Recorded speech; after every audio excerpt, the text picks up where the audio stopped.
पहलगाम में हुए आतंकी हमले के विरोध में मुस्लिम समाज ने पहाड़ वाले बाबा पर श्रद्धांजलि सभा का आयोजन किया गया, जिसमें महिला पुरुष ने आतंकी हमले में मारे गए निर्दोष लोगों की आत्मा की शांति और उनके परिवार को इस असीम दुख को सहन करने की शक्ति प्रदान करने की अल्लाह से फरियाद की। उन्होंने सरकार से गुजारिश की कि ऐसे आतंकियों और उनके आकाओं को जल्द से जल्द मौत की सजा दी जाए। उन्होंने मांग की है कि ऐसी कार्रवाई की जाए कि दोबारा कोई करने की हिम्मत न करे। वहीं मुस्लिम समुदाय ने आतंकवाद मुर्दाबाद के नारे लगाते हुए नाराजगी जाहिर करते हुए आतंकवादियों का खात्मा करने और इस सरजमीन पर आतंकवादियों को दफनाने की भी इजाजत नहीं देने की मांग की। मुस्लिम समुदाय ने आतंकी हमले में मारे गए लोगों के लिए दुआ मांगी। पहलगाम में आतंकी हमले में मारे गए निर्दोष लोगों के विरोध में मुस्लिम समाज ने आतंकवाद मुर्दाबाद, हिंदुस्तान जिंदाबाद के नारे लगाए।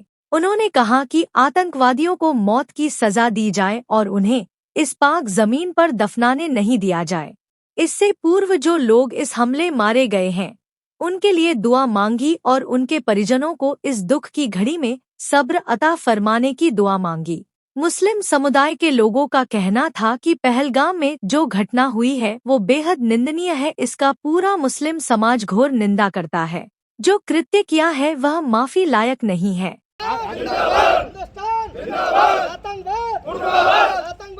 हमारे देश में जो इतनी बड़ी घटना हुई, जो शैतानियत दरिंदगी का जो तस्वीर दिखाई गई, पहलगाम कश्मीर का जो इलाका है, वहां जो आतंकवादियों ने जो हमला किया है वो इंसानियत पे हमला किया है। वहां इंसानियत शर्मसार हो जाती है और खास तौर से मुसलमान जो हिंदुस्तान का है वो इसकी पूरी तरह से मजम्मत करता है, मुखालफत करता है। इस्लाम कभी भी इसकी इजाजत नहीं देता कि इंसानियत का खून बहाया जाए।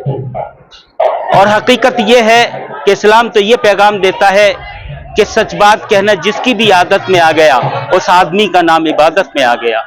इस्लाम का यही पैगाम है, मोहब्बत, भाईचारा। और ये जिन्होंने किया है, मैं नहीं मानता कि वो मुसलमान हो सकते हैं, वो कुरान वाले हो सकते हैं। वो कुरान को मानने वाले हो ही नहीं सकते, क्योंकि कुरान ऐलान कर रहा है कि इंसानियत सबसे बड़ी चीज है, मोहब्बत सबसे बड़ी चीज है। तो मैं इसकी गुजारिश करता हूं, खासतौर से अगर इस आतंकवाद के अंदर पाकिस्तान शामिल है या चीन शामिल है या हिंदुस्तान की कोई तंजीम शामिल है, उसको सख्त से सख्त सजा दी जाए और ऐसी सजा दी जाए जिससे उसकी पीढ़ियां उसको याद रखें और उसको हमेशा ये याद किया जाए कि हमेशा कि इस दरिंदगी की सजा क्या होती है। मैंने तो बहुत पहले, मैं आप सब जानते हैं कि मैं एक शायर हूं और शायरी के जरिए पैगाम देता हूं, तो मैंने बहुत पहले गीत लिखा था और गीत ये था कि हम हिंदुस्तान से अपने मोहब्बत जो रखते हैं और इस तरह से रखते हैं कि मेरे दिल की धड़कन है ये, मेरे बदन की जान है। मेरे दिल की धड़कन है ये, मेरे बदन की जान है। मुझको अपनी जान से ज्यादा प्यारा हिंदुस्तान है, मुझको अपनी जान से ज्यादा प्यारा हिंदुस्तान है। चुन चुन के अल्फाज प्यार के इसका मैं सिंगार करूं, इसकी मिट्टी ऐसे चूमूं जैसे मां को प्यार करूं। प्यार इबादत, प्यार ही पूजा, गीता और कुरान है। मुझको अपनी जान से ज्यादा प्यारा हिंदुस्तान। जम्मू कश्मीर के पहलगाम में जो वैसियाना देखा गया, पूरे देश ने देखा।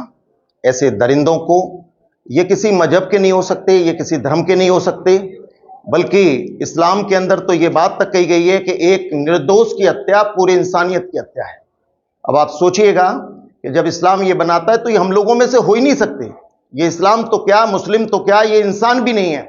और पूरा देश ऐसे लोगों की, ऐसे जानवरों की मजम्मत करता है और पूरी आवाम, पूरे देश के लोग देश के प्रधानमंत्री जी से अपील करते हैं, निवेदन करते हैं कि ऐसे लोगों को ना तो इन सरजमी पर इनको दफनाया जाए, बल्कि ऐसी इबरत इनके पूरे परिवार को, इन जानवरों के परिवारों को दी जाए, इनके अड्डों को दी जाए, जिससे कि ऐसे लोगों ने, जिन्होंने अपने लोगों को खोया है, उनको, उनकी आत्मा को शांति मिल सके।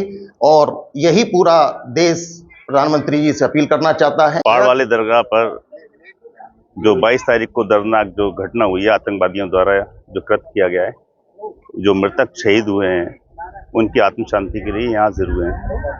हम साथ के साथ सभी लोग एक राय होकर ये भी प्रधानमंत्री से मांग करते हैं कि जो आतंकवादी हैं जिन्होंने इस घटना को अंजाम दिया है उनके खिलाफ सख्त से सख्त कार्रवाई की जाए। कार्रवाई क्या की जाए बल्कि जल्द से जल्द उनको मौत की सजा दी जाए और मरने के बाद उनको इस सरजमीन पर दफन होने का भी अधिकार नहीं है, इसलिए उनको इस सरजमीन पर दफनाया भी नहीं जाए। यही हमारी मांग है और सारे लोग इस हादसे से बहुत ज़्यादा गमज़दा हैं। 22 अप्रैल को जो पहलगाम में एक कायराना आतंकवादी हरकत की है हिंदुस्तान के अंदर और एक निर्दोष मासूम लोगों का जो कत्लेआम किया है, जिसमें करीब 28 लोग हिंदुस्तानी मारे गए हैं, उसकी मजम्मत करने के लिए, उसकी खिलाफत करने के लिए, उसकी निंदा करने के लिए यहाँ धौलपुर के तमाम मुस्लिम समाज के लोग इकट्ठे हुए हैं और उसमें काफ़ी महिलाएं भी शामिल हैं। और उस सभी जो ऐसा बुरा काम किया है, ऐसा फसाद किया है, कत्लेआम किया है, उसकी हम सभी लोग निंदा करते हैं, खिलाफत करते हैं और हुकूमत से गुजारिश करते हैं कि ऐसा कत्ल करने वाले, ऐसे बेरहम आतंकवादी लोगों को तुरंत गिरफ्तार करें, उनको कत्ल की सज़ा दे। इसके अलावा उनकी और कोई सज़ा नहीं है और ऐसे लोगों को हिंदुस्तान की ज़मीन पर दफन होने का भी कोई हक नहीं है जो ऐसे कत्ल करने वाले हों, क्योंकि आतंकवाद किसी समाज में हो सकता है, किसी धर्म में हो सकता है, किसी जाति में हो सकता है। इंसानियत से बड़ी कोई जाति नहीं है।